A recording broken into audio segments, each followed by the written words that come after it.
Bonjour et bienvenue sur RDC UKTV, votre média de référence pour déchiffrer l'actualité politique, sociale et culturelle en RDC.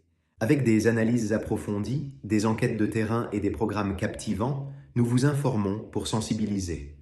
Rejoignez notre communauté. La RDC a lancé une campagne demandant aux Forces démocratiques de libération du Rwanda, FDLR, de se rendre et de déposer les armes en vue de leur rapatriement au Rwanda.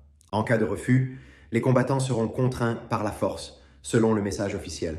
Cette phase de contrainte est déjà en préparation dans le cadre de l'accord du 27 juin signé entre Kinshasa et Kigali. Le 7 novembre 2025, la République démocratique du Congo, RDC, et le Rwanda ont examiné ensemble les préparatifs des opérations militaires contre les FDLR et adopté un accord de mise en œuvre. Ces initiatives s'inscrivent dans une volonté commune d'en finir avec la présence du groupe armé, considéré comme l'un des plus anciens encore actifs dans l'est du Congo. Remettre les armes, c'est une utopie. Le lieutenant-colonel Octavien Mutimura, porte-parole des FDLR FOCA, rejette catégoriquement tout désarmement. On doit juger la cause de notre lutte armée. Nous sommes là pour nous protéger et protéger les réfugiés rwandais abandonnés. Remettre les armes sans que toutes les conditions soient réunies, c'est une utopie, affirme-t-il à RFI. Face à la menace d'une opération militaire conjointe, le porte-parole des FDLR se veut ferme.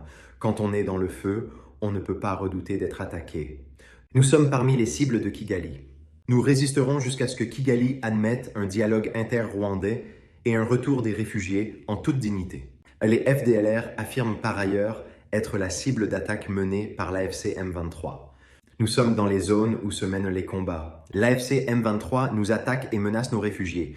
Nous sommes dans l'obligation de les protéger, explique Octavien Mutimura. Un contexte de rapatriement de réfugiés. Alors que les FDLR disent vouloir protéger les réfugiés rwandais, les opérations de rapatriement se poursuivent sous la coordination du Haut Commissariat des Nations Unies pour les réfugiés, HCR.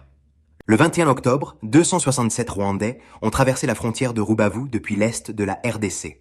En août, 532 réfugiés, représentant 168 familles, avaient déjà regagné le Rwanda. En 3 mois, plus de 800 personnes ont donc choisi le retour volontaire, selon le HCR. Parallèlement, le Rwanda poursuit le processus de démobilisation. Le 7 novembre, la 66e phase du programme a été lancée au centre de Mutobo, à Muzanzi, avec 156 anciens membres des FDLR et milices affiliées. 3 mois de formation sont prévus, axés sur la réinsertion, la discipline et l'éducation civique. Mais pour les FDLR, le HCR ne joue pas un rôle neutre. Les réfugiés, ce sont nos parents, nos enfants. On ne peut pas séparer une famille rwandaise comme ça. Certains des gens envoyés au Rwanda avec l'aide du HCR sont des Congolais. Et d'autres sont capturés puis renvoyés de force. Nous accusons le HCR de jouer le jeu du Rwanda, dénonce Octavien Mutimura. À lire aussi, la RDC a lancé une campagne demandant aux forces démocratiques de libération du Rwanda, FDLR, de se rendre et de déposer les armes, en vue de leur rapatriement au Rwanda. En cas de refus, les combattants seront contraints par la force, selon le message officiel. Cette phase de contrainte est déjà en préparation, dans le cadre de l'accord du 27 juin signé entre Kinshasa et Kigali. Rejet de toute collusion avec les FARDC. Appel à un dialogue entre présidents. Le groupe armé, souvent accusé par les Nations Unies de coopérer avec les forces armées de la RDC, FARDC, dément fermement. Les experts des Nations Unies se trompent. Comment peut-on être à la fois amis et ennemis de Kinshasa? Nous sommes traqués.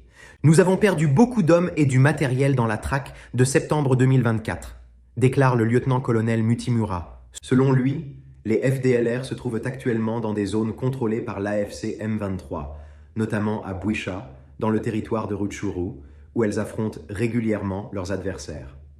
Concernant leur capacité militaire, Mutimura reste évasif. Nous avons un nombre consistant. L'effectif est significatif. Nous comptons sur notre détermination. Les rapports divers évoquent entre 1500 et 3000 combattants, mais le porte-parole estime que ce chiffre est sous-évalué. Les FDLR appellent également les médiateurs qatariens et américains à accentuer la pression sur Kigali. Il faut qu'ils mettent la pression sur Paul Kagame pour avoir un dialogue inclusif entre Rwandais. La solution en Afrique centrale, c'est que les présidents s'assoient et se parlent en toute franchise pour que les peuples de la région vivent en paix et en symbiose, conclut Mutimura. Mais pour les FDLR, le HCR ne joue pas un rôle neutre. Les réfugiés, ce sont nos parents, nos enfants. On ne peut pas séparer une famille rwandaise comme ça. Certains des gens envoyés au Rwanda avec l'aide du HCR sont des Congolais. Et d'autres sont capturés puis renvoyés de force. Nous accusons le HCR de jouer le jeu du Rwanda, dénonce Octavien Mutimura. À lire aussi, la RDC a lancé une campagne demandant aux forces démocratiques de libération du Rwanda, FDLR, de se rendre et de déposer les armes en vue de leur rapatriement au Rwanda. En cas de refus, les combattants seront contraints par la force, selon le message officiel. Cette phase de contrainte est déjà en préparation, dans le cadre de l'accord du 27 juin signé entre Kinshasa et Kigali. De multiples tentatives déjà engagées.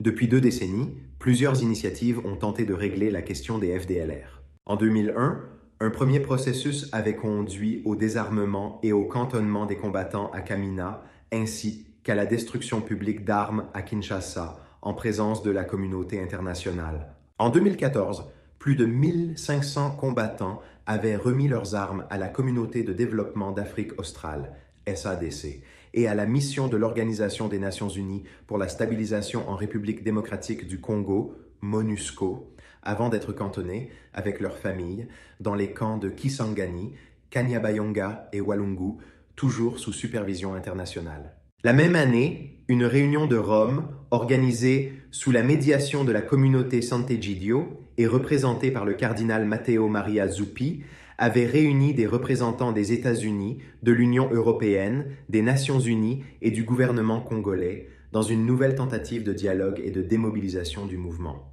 De 2009 à 2015, plusieurs opérations militaires conjointes entre les FARDC, les Forces rwandaises de défense, RDF, et la MONUSCO ont été menées dans l'est de la RDC, conjointement ou avec seulement les FARDC.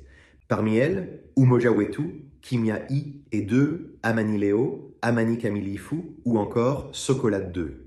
Ces offensives ont provoqué des centaines de milliers de déplacés et de nombreuses pertes civiles, sans jamais régler définitivement la question. Il reste à savoir comment va se dérouler la nouvelle campagne de lutte contre les FDLR, comment se passera la collaboration entre les FARDC et les RDF, et quel rôle jouera l'AFC M23. Mais pour les FDLR, le HCR ne joue pas un rôle neutre. Les réfugiés, ce sont nos parents, nos enfants. On ne peut pas séparer une famille rwandaise comme ça. Certains des gens envoyés au Rwanda avec l'aide du HCR sont des Congolais, et d'autres sont capturés, puis renvoyés de force. Nous accusons le HCR de jouer le jeu du Rwanda, dénonce Octavien Mutimura.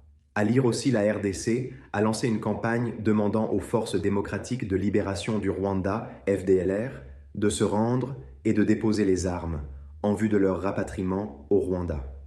En cas de refus, les combattants seront contraints par la force, selon le message officiel. Cette phase de contrainte est déjà en préparation, dans le cadre de l'accord du 27 juin, signé entre Kinshasa et Kigali.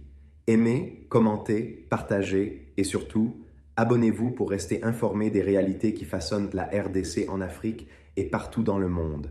Merci et à plus tard.